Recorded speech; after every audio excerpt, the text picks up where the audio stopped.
I'm posting all the time on my daycare's social media page, and crickets.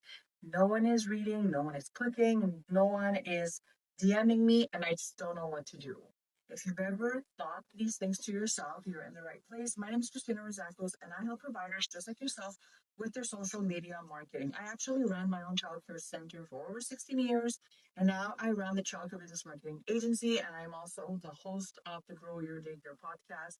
And I know how frustrating it can feel when you were spending so much time doing amazing activities with the kids, putting cute graphics together, pressing upload, and then crickets.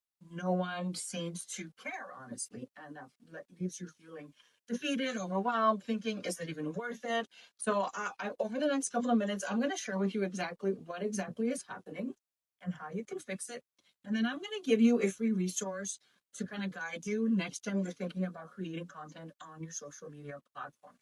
So, the first thing you want to think about is that if you are not leveraging any type of paid ads, so if you're not spending money on Facebook ads or Instagram ads, then you need to spend some time understanding how Facebook actually works. Facebook is an online platform that wants to give its users the best possible experience. And for us, for you as a creator or as a business owner using it to grow your business, you need to get real good at understanding how the machine actually works. So they want us to be posting content that is engaging, things that people like, things that people want to stop and read, things that are going to make someone laugh, learn something, and hopefully buy or follow the business or take that next step. So, for you as a childcare provider, if you're only using Facebook and Instagram as a form of advertising or marketing your program, you need to understand that. So, it's not something that is good to have, it's something that you must have in order to be able to get that online visibility. Now, the other thing that we need to talk about is what you're posting. So, what you're posting is as important as how much you are posting. Because, again, if you're not paying Facebook to show your content, to show your posts to local families, you need to be consistent with your posting. You need to show up, whether it's 3 times a week, 4 times a week, and really update your platforms. Now, is that enough? No. You also need to be updating your platforms with content that, local families actually care about.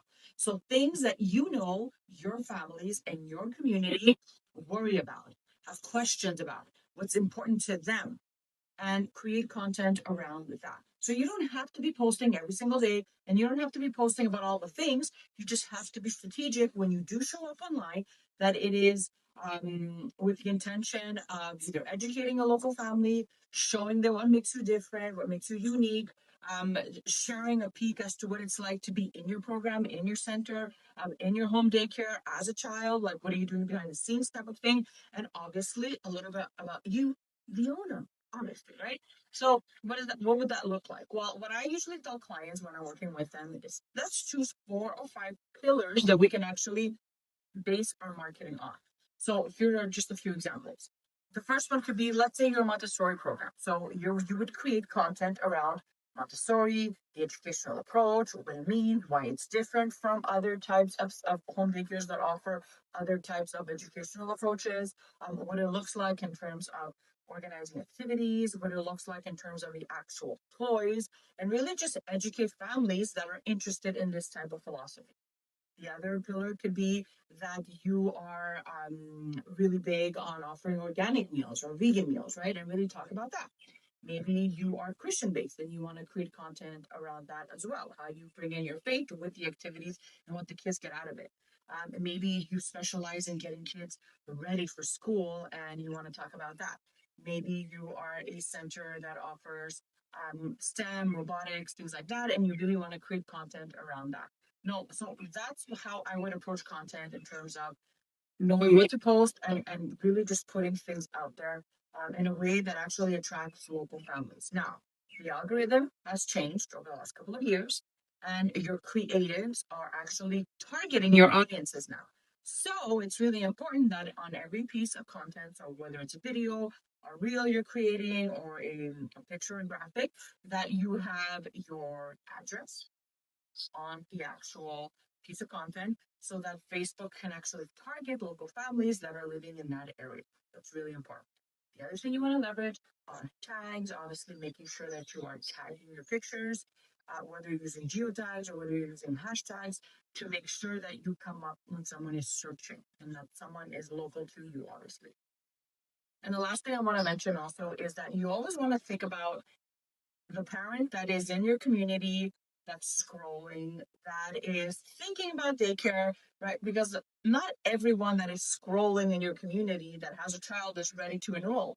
So you have to think about that. You have to think about their journey and where they're at. Meaning, if I'm a mom living in your town and I just moved there, right? So I would want to see content around that. So, new to XYZ area.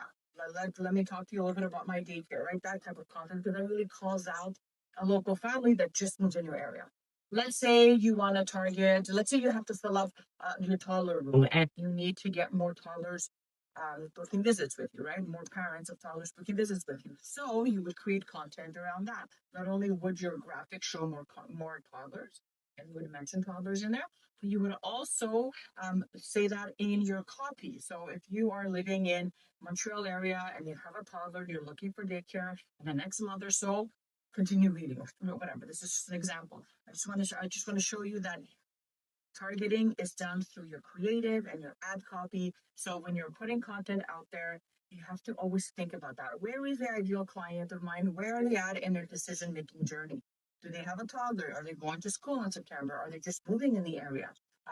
Is mom pregnant and they're thinking about daycare in the near future, right? There's a lot of different things and a lot of different demographics within your audience that you want to target with your ads. So, that was a lot of information, you guys. That's why I put a guide together that I'd love to offer you. If you want a copy of it, all you have to do is drop me a line below and I'll send it to you in your inbox. What I did in there is basically I explained in a very simple way how the algorithm works so that you can understand, because once you have that foundational knowledge, then it's so much easier for you to create content about program, your curriculum, your openings, your enrollment process, and all the amazing things that you're doing in your care. Because if not, you're just posting once in a while, and you are completely wasting your time. So drop me a comment underneath this video. I would love to send you this guide to help you out.